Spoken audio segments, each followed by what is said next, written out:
Hi friends, Ganavi ಕಿಚನ್ಗೆ ಸ್ವಾಗತ. ಎಲ್ಲರೂ ಹೇಗಿದ್ದೀರಾ? ಚೆನ್ನಾಗಿದ್ದೀರಾ ಅನ್ಕೋತೀನಿ. ಇವತ್ತಿನ ರೆಸಿಪಿ ಬೇಳೆ ಒಬ್ಬಟ್ಟು. ಯುಗಾದಿ ಹಬ್ಬಕ್ಕೆ ತುಂಬ ಸುಲಭವಾಗಿ ಈಸಿಯಾಗಿ ಮಾಡ್ಕೋಬೋದು. ಹೇಗೆ ಮಾಡೋದು ನೋಡೋಣ ಬನ್ನಿ. ನೀವೇನಾದರೂ ಇದೇ ಫಸ್ಟ್ ಟೈಮ್ ನಮ್ಮ ಚಾನಲ್ ನೋಡ್ತಿದ್ರೆ ಸಬ್ಸ್ಕ್ರೈಬ್ ಮಾಡ್ಕೊಂಡು ನೋಡಿ. ನಾವು ಹಾಕೋ ವಿಡಿಯೋ ನೀವೇ ಫಸ್ಟ್ ನೋಡ್ಬೋದು. ಬೇಳೆ ಒಬ್ಬಟ್ಟಿಗೆ ಫಸ್ಟು ಮೈದಾ ಹಿಟ್ಟು ಕಲಸಿ ರೆಡಿ ಮಾಡ್ಕೋಬೇಕು. ನಾನಿಲ್ಲಿ ಈ ಕಪ್ಪಲ್ಲಿ 1/4 ಕಪ್ಪಷ್ಟು ಮೈದಾ ಹಿಟ್ಟು ತೊಗೊತಾ ಇದ್ದೀನಿ. ಮೈದಾ ಹಸಿಟ್ಟನ್ನ ಚೆನ್ನಾಗಿ ಜರಡೆ ಮಾಡಿ ತಗೋಬೇಕು. 1 ಕಪ್ ಹಾಕೊಂಡಿದ್ದೆ, ಈಗ 1/4 ಕಪ್ಪಷ್ಟು ಸೇರಿಸ್ಕೊಂಡು ಜರಡೆ ಮಾಡ್ಕೊತಾ ಇದ್ದೀನಿ. ನಾನಿಲ್ಲಿ 1 ಕಪ್ಪು ಬೇಳೆ ತೊಗೊಂಡಿದ್ದೀನಿ. 1/4 ಕಪ್ಪಷ್ಟು ಹಸಿಟ್ಟು ತೊಗೊಂಡ್ರೆ ಸಾಕು. ಒಂದು ಸ್ವಲ್ಪ ಬೇಳೆಗಿಂತ ಹಸಿಟ್ಟು ಒಂದು ಸ್ವಲ್ಪ ಜಾಸ್ತಿ ತೊಗೊಬೇಕು. ಸ್ವಲ್ಪ ಉಪ್ಪು ಸೇರಿಸ್ಕೊಬೇಕು, ಒಂದು ಸ್ವಲ್ಪ ಅಡುಗೆ ಅರಿಶಿನ ಸೇರಿಸ್ಕೊಬೇಕು. ಒಂದು 1/4 ಟೀ ಸ್ಪೂನ್ ಅಷ್ಟು ಅಡುಗೆ ಅರಿಶಿನ ನೀಟಾಗಿ ಒಂದ್ಸಲ ಮಿಕ್ಸ್ ಮಾಡಿ ಸ್ವಲ್ಪನೇ ನೀರು ಸೇರಿಸ್ಕೊಂಡು ನಾವು ಹಸಿಟ್ಟನ್ನ ಕಲಿಸ್ಕೊಬೇಕು. ನಾವು ಚಪಾತಿ ಹಸಿಟ್ಟು ಕಲ್ಸ್ಕೊತೀವಲ್ಲ ಅದೇ ಥರ ಇನ್ನು ಸ್ವಲ್ಪ ತೆಳ್ಳಗಿರಬೇಕು ಅಷ್ಟೇ. ನೋಡಿ, ಒಂದು ಗ್ಲಾಸಲ್ಲಿ ನೀರು ತೊಗೊಂಡು ಸ್ವಲ್ಪನೇ ನೀರು ಹಾಕ್ಕೊಂಡು ಹಸಿಟ್ಟನ್ನ ಕಲ್ಸ್ಕೊಬೇಕು. ಒಂದೇ ಸಲ ಜಾಸ್ತಿ ಹಾಕ್ಕೋಬಾರ್ದು. ನೋಡಿ, ಈ ಥರ ಸ್ವಲ್ಪನೇ ನೀರು ಹಾಕ್ಕೊಂಡು ಕಲ್ಸ್ಕೊಬೇಕು. ಒಬ್ಬಟ್ಟಿಗೆ ಯಾಕೆ ಫಸ್ಟ್ ಹಸಿಟ್ಟು ಕಲಸಿ ರೆಡಿ ಮಾಡ್ಕೊಬೇಕು ಅಂದರೆ ಅದು ನೆನೆಯಬೇಕು. ನೆಂದಷ್ಟು ಒಬ್ಬಟ್ಟು ಚೆನ್ನಾಗಿ ಬರುತ್ತೆ. 1 ಅವರ್ 2 ಅವರ್ ಕಲಸಿ ನಾವು ಎಣ್ಣೆ ಎಲ್ಲ ಹಾಕಿ ಈ ಥರ ನೆನೆಯಕ್ಕೆ ಬಿಡಬೇಕು. ನೋಡಿ, ಈ ಥರ ಇಷ್ಟು ತೆಳ್ಳಗೆ ಕಲ್ಸ್ಕೊಂಡ್ರೆ ಸಾಕು. ಜಾಸ್ತಿ ಗಟ್ಟಿನೂ ಇರಬಾರ್ದು, ಜಾಸ್ತಿ ತೆಳ್ಳಗೂ ಇರಬಾರ್ದು. ಈ ಅದಕ್ಕೆ ಇರಬೇಕು. ನೋಡಿ, ಕೈಗೆಲ್ಲ ಅಂಟ್ಕೋತಾ ಇಲ್ಲ. ಸ್ವಲ್ಪ ಎಣ್ಣೆ ಹಾಕಿ ಚೆನ್ನಾಗಿ ಮಿದಿಬೇಕು. ಈ ಥರ ಮಿದ್ದಿದ್ದಾದ್ಮೇಲೆ ಲಾಸ್ಟಲ್ಲಿ ಸ್ವಲ್ಪ ಎಣ್ಣೆ ಸೇರಿಸಿ ಚೆನ್ನಾಗಿ ಮಿದಿಬೇಕು. ಒಂದು 4 ರಿಂದ 5 ಟೇಬಲ್ ಸ್ಪೂನ್ ಅಷ್ಟು ಎಣ್ಣೆ ಸೇರಿಸಿದ್ರೆ ಹಸಿಟ್ಟು ಎಣ್ಣೆಲೆ ಚೆನ್ನಾಗಿ ನೆನೀತಿತ್ತೆ. ಅದೇ ಎಣ್ಣೆಯಲ್ಲೇ ನಾವು ಒಬ್ಬಟ್ಟು ಮಾಡ್ಕೋಬಹುದು. ಅದ ಕೈಯಲ್ಲದಿ ಒಬ್ಬಟ್ಟು ತಟ್ಟಕ್ಕಾಗುತ್ತೆ. ಆ ಎಣ್ಣೆ ಏನು ವೇಸ್ಟ್ ಆಗಲ್ಲ. ಹಸಿಟ್ಟೆಲ್ಲ ಚೆನ್ನಾಗಿ ಈ ತರ ಕಲ್ಸ್ಕೊಂಡಿದ್ದಾಯ್ತು. 1 ಅವರ್ ಇಲ್ಲ ಟೈಮ್ ಇದ್ರೆ ನಿಮ್ಗೆ 2 ಅವರ್ ಆದ್ರೂ ಬಿಡ್ಬೋದು. ನೆಂದಷ್ಟು ಚೆನ್ನಾಗಿ ಬರುತ್ತೆ. ಇವಾಗ ಬೇಳೆ ಚೆನ್ನಾಗಿ ಬೇಯಿಸ್ಕೊಳ್ಳೋಕ್ಕೆ ನೀರು ಚೆನ್ನಾಗಿ ಕಾಯಿಸ್ಕೋಬೇಕು. ನಾನಿಲ್ಲಿ ಈ ಕಪ್ಪಲ್ಲಿ 1 ಕಪ್ಪಷ್ಟು ಬೇಳೆ ತೊಗೊಂಡಿದ್ದೀನಿ. 5 ರಿಂದ 6 ಕಪ್ಪಷ್ಟು ನೀರು ಸೇರಿಸ್ಕೊತಾ ಇದ್ದೀನಿ. ನೀರು ಕುದಿಯೋ ಅಷ್ಟರಲ್ಲಿ ನೋಡಿ, ನಾನು ಈ ಕಪ್ಪಲ್ಲಿ 1 ಕಪ್ಪಷ್ಟು ಬೇಳೆ ತೊಗೊತಾ ಇದ್ದೀನಿ. 1 ಕಪ್ ಬೇಳೆಗೆ ಒಂದು 10 ಒಬ್ಬಟ್ಟಾಗುತ್ತೆ. ನಿಮ್ಗೆ ಇನ್ನೂ ಜಾಸ್ತಿ ಬೇಕು, ಒಬ್ಬಟ್ಟು ಜಾಸ್ತಿ ಮಾಡ್ಕೋಬೇಕು ಅನ್ಸಿದ್ರೆ 2 ಕಪ್ಪಷ್ಟು ಸೇರಿಸ್ಕೊಳ್ಳಿ. ಈ 1 ಕಪ್ ಬೇಳೆನ ನಾನು ಒಂದು ಬೌಲ್ಗೆ ಸೇರಿಸ್ಕೊಂಡು ಚೆನ್ನಾಗಿ ಒಂದ್ಸಲ ವಾಶ್ ಮಾಡ್ಕೊತಾ ಇದ್ದೀನಿ. ಈ ತರ ನೀರು ಹಾಕೊಂಡು ಒಂದ್ಸಲ ವಾಶ್ ಮಾಡ್ಕೊಂಡ್ರೆ ಸಾಕು ಬೇಳೆನ. ಇವಾಗ ಕುದಿತಾ ಇರೋ ನೀರಿಗೆ ಬೇಳೆ ಹಾಕ್ಬೇಕು. ಚೆನ್ನಾಗಿ ಕುದಿತಾ ಇರೋ ನೀರಿಗೆ ಬೇಳೆ ಹಾಕಿದ್ರೆ ಬೇಳೆ ಚೆನ್ನಾಗಿ ಬೇಗ ಬೇಯುತ್ತೆ. ನೀವು ಒಬ್ಬಟ್ಟು ಅಷ್ಟೇ ಮಾಡ್ಕೊಳ್ಳೋದಾದ್ರೆ ಇಷ್ಟೇ ನೀರಾದ್ರೆ ಸಾಕು. ಒಬ್ಬಟ್ಟು ಸಾರು ಬೇಕು ಅಂದ್ರೆ ಇನ್ನೂ ಸ್ವಲ್ಪ ನೀರು ಜಾಸ್ತಿ ಇಕ್ಕೊಬೇಕು. ನಾವು 1 ಕಪ್ಗೆ 6 ಕಪ್ಪಷ್ಟು ನೀರು ಸೇರಿಸ್ಕೊಂಡಿದ್ದೀವಿ. ಒಬ್ಬಟ್ಟು ಸಾಂಬಾರು ಬೇಕು ಅಂದರೆ ಇನ್ನೂ 5 ರಿಂದ 6 ಕಪ್ಪು ಎಕ್ಸ್ಟ್ರಾ ಸೇರಿಸ್ಕೊಬೋದು. ಅದೇ ಬೇಳೆ ಬಸ್ತಿರೋ ನೀರಲ್ಲಿ ನಾವು ಒಬ್ಬಟ್ಟು ಸಾರು ಮಾಡ್ಕೋಬೋದು. ತುಂಬ ರುಚಿಯಾಗಿರುತ್ತೆ. ಇವಾಗ ಬೇಳೆ ಎಲ್ಲ ಸೇರಿಸ್ಕೊಂಡಿದ್ದಾಯ್ತು. 1 ಸ್ಪೂನ್ ಅಷ್ಟು ಎಣ್ಣೆ ಸೇರಿಸ್ಕೊಬೇಕು. ಬೇಳೆ ಸೇರಿಸಿದಾದ್ಮೇಲೆ ತಟ್ಟೆ ಏನು ಮುಚ್ಚಬಾರ್ದು. ಈ ಥರ ಉಕ್ತಾ ಇರುತ್ತೆ. ಒಂದ್ಸಲ ನಾವು ತಿರುಗಿಸ್ಬಿಟ್ಟು 1 ಸೌಟಷ್ಟು ನಾವು ಉಕ್ತಾ ಇರುತ್ತಲ್ಲ ಅದನ್ನು ತೆಗ್ದಾಕಿದ್ರೆ ಸಾಕು. ಆಮೇಲೆ ನೀಟಾಗಿ ಬೇಳೆ ಬೇಯುತ್ತೆ.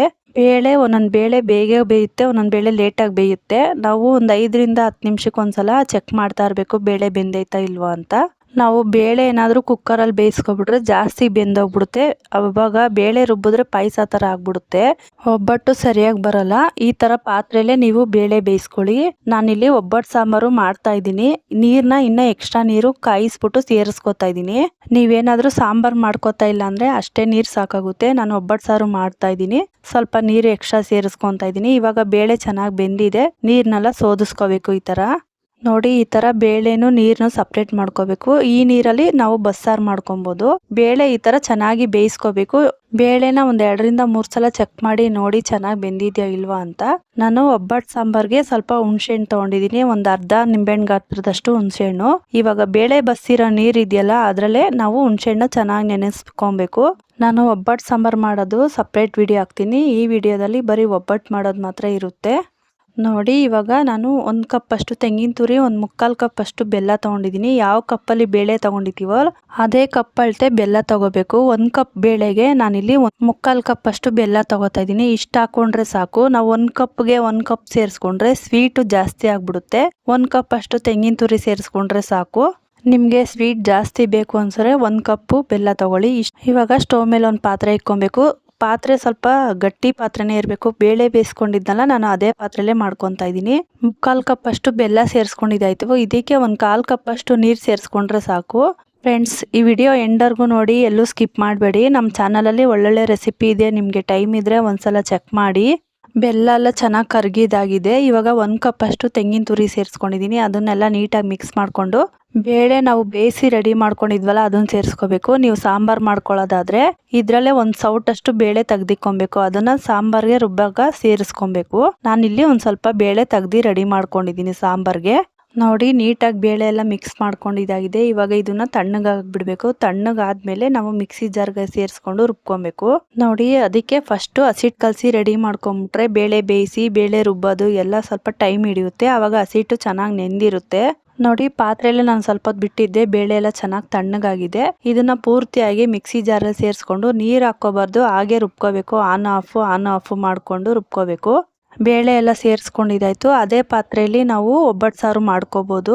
ಸಾಂಬಾರು ಇನ್ನ ರುಚಿಯಾಗಿರುತ್ತೆ. ಒಬ್ಬಟ್ಟು ಸಾಂಬಾರು ಸಿಹಿ, ಉಪ್ಪು, ಹುಳಿ, ಖಾರ ಎಲ್ಲ ಸೇರ್ಕೊಂಡಿರುತ್ತೆ.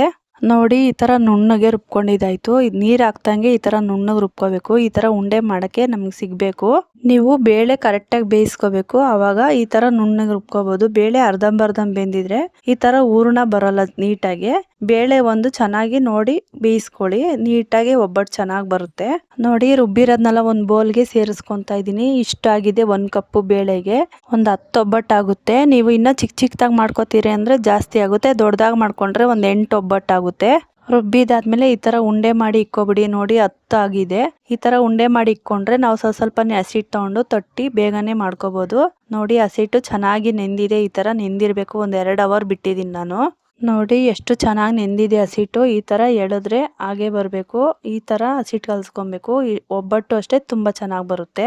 ನೋಡಿ ಒಂದು ಸ್ವಲ್ಪ ಹಸಿಟ್ಟು ತೊಗೊಂಡು ಈ ಥರ ತಟ್ಟಿ ಒಂದೊಂದು ಉಂಡೆ ಸೇರಿಸ್ಕೊಂಡು ನಾವು ಒಬ್ಬಟ್ಟು ತಟ್ಕೋಬೇಕು. ಒಂದು ಸ್ವಲ್ಪನೂ ಕಾಣಿಸ್ಬಾರ್ದು. ಆ ಥರ ನಾವು ನೀಟಾಗಿ ಫೋಲ್ಡಿಂಗ್ ಮಾಡ್ಕೋಬೇಕು. ನೋಡಿ ಈ ಥರ ಕಾಣಿಸ್ಕೋಬಾರ್ದು ಹೂರ್ಣ ಎಲ್ಲ. ಈ ಥರ ಫುಲ್ಲು ನೀಟಾಗಿ ಫೋಲ್ಡಿಂಗ್ ಥರ ಮಾಡಿಕೊಂಡು ಎಕ್ಸ್ಟ್ರಾ ಇರೋ ಹಸಿಟ್ಟೆಲ್ಲ ತೆಗ್ದು ಎಣ್ಣೆ ಕೈಗೆ ಸ್ವಲ್ಪ ಎಣ್ಣೆ ಅದ್ಬಿಟ್ಟು ನಾವು ತಟ್ಟಿ ರೆಡಿ ಮಾಡ್ಕೊಬೇಕು ಒಬ್ಬಟ್ಟನ್ನ. ನೋಡಿ ಹಸಿಟ್ಟೆಲ್ಲ ಸೇರಿಸಿ ಈ ಥರ ಉಂಡೆ ಮಾಡ್ಕೊಂಡಿದ್ದಾಯ್ತು. ಇವಾಗ ಸ್ವಲ್ಪ ಎಣ್ಣೆ ಅದ್ದಿ ನಾವು ಹಸಿಟ್ಟಲ್ಲೇ ಇರುತ್ತಲ್ಲ ಎಣ್ಣೆ, ಅದರಲ್ಲೇ ಅದ್ದಿ ಈ ಥರ ಒಬ್ಬಟ್ಟು ತಟ್ಕೋಬೋದು. ಇದನ್ನು ತಟ್ಟಕ್ಕೆ ಏನು ಸಪ್ರೇಟಾಗಿ ಎಣ್ಣೆ ತೊಗೊಳೋದು ಬೇಡ.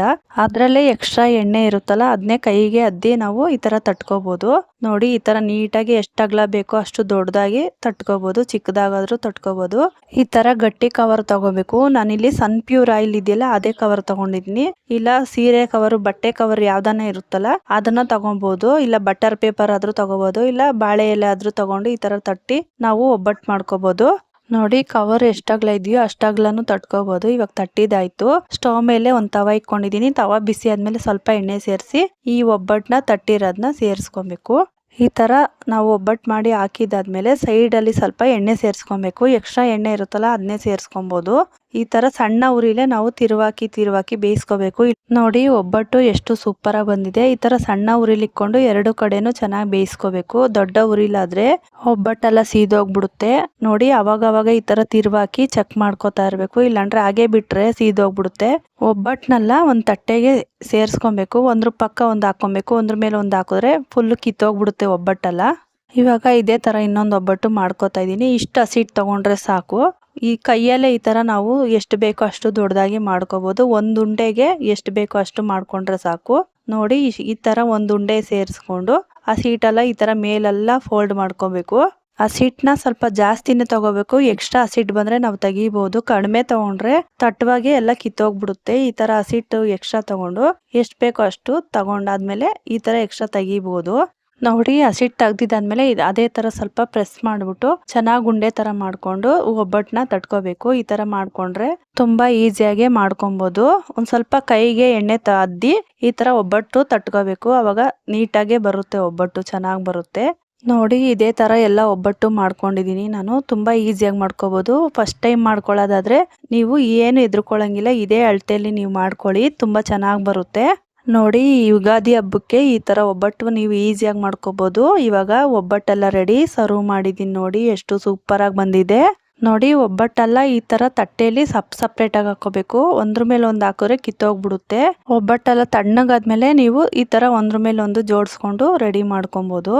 ಓಕೆ ಫ್ರೆಂಡ್ಸ್, ಇದಾಗಿತ್ತು ಇವತ್ತಿನ ರೆಸಿಪಿ. ಈ ರೆಸಿಪಿಗೆ ಒಂದು ಲೈಕ್ ಕೊಡಿ, ಫ್ರೆಂಡ್ಸು ಫ್ಯಾಮ್ಲಿಗೆ ಶೇರ್ ಮಾಡಿ. ನೀವೇನಾದರೂ ಇದೇ ಥರ ಒಳ್ಳೆ ರೆಸಿಪಿಗೋಸ್ಕರ ಕಾಯ್ತಿದ್ರೆ ನಮ್ಮ ಚಾನಲ್ ಸಬ್ಸ್ಕ್ರೈಬ್ ಮಾಡ್ಕೊಂಡು ನೋಡಿ. ನಾವು ಹಾಕೋ ವಿಡಿಯೋ ನೀವೇ ಫಸ್ಟ್ ನೋಡ್ಬೋದು. ಹಬ್ಬಕ್ಕೆ ಈ ತರ ಒಬ್ಬಟ್ಟು ಟ್ರೈ ಮಾಡಿ, ತುಂಬಾ ಈಸಿಯಾಗಿ ಮಾಡ್ಕೋಬಹುದು. ವಿಡಿಯೋ ಎಂಡರ್ಗೂ ನೋಡಿದಿರ ಅನ್ಕೋತೀನಿ. ನೋಡಿದ್ರೆ ಒಂದು ಲೈಕ್ ಕೊಡಿ. Thanks for watching. ಬಾಯ್.